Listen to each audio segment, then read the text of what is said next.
If this looks familiar, and you hate that yelling is the only thing that seems to work. If you've ever thought, this isn't the parent I want to be, this video is for you. Hi, I'm the guardian. You know those moments when your child is standing in the middle of the living room, toys everywhere, and no matter how many times you say, put your toys away, nothing happens, until you finally lose it and yell.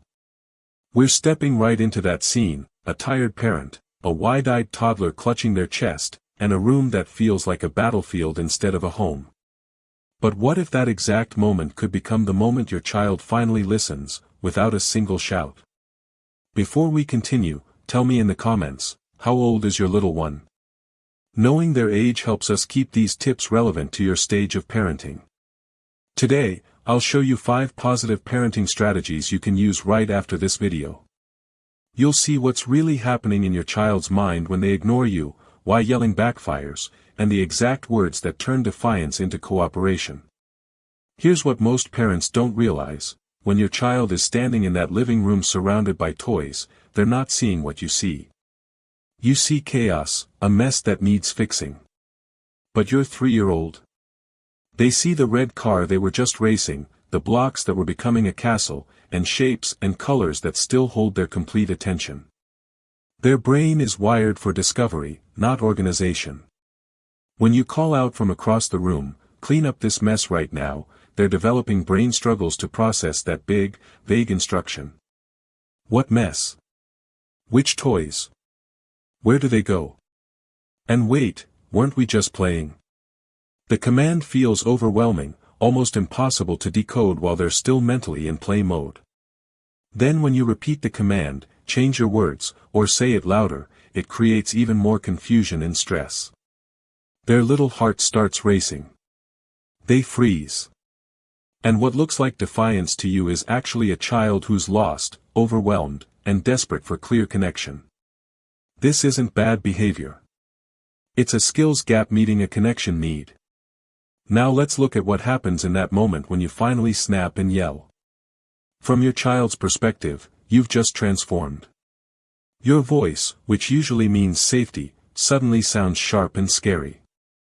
Your body, which they look up to for comfort, is now looming over them. Those quick hand gestures feel huge and threatening when you're only 3 feet tall. Inside their little body, stress hormones flood their system. Their heart races. Their chest tightens, just like in our thumbnail. Their brain switches from learning mode to survival mode, freeze, run away, or fight back. In that state, they literally cannot process your instructions. The yelling might stop the behavior in the moment, but they're not learning, they're just scared.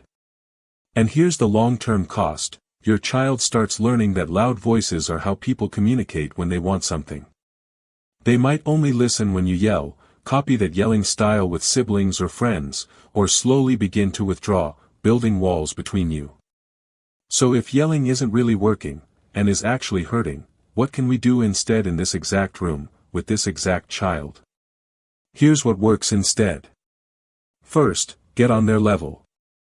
Walk over, kneel down, make eye contact.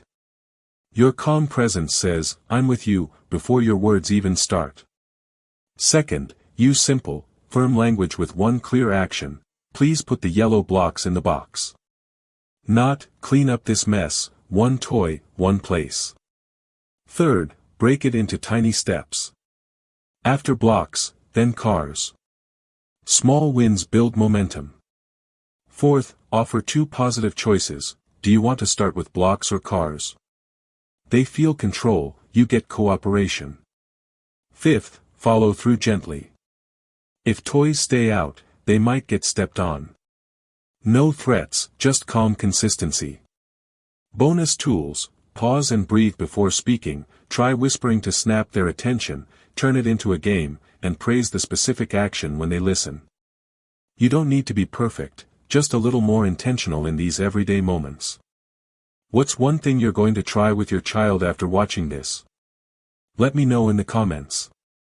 If you found these helpful, consider subscribing for more science-backed ways to support your child's growth. You've got this.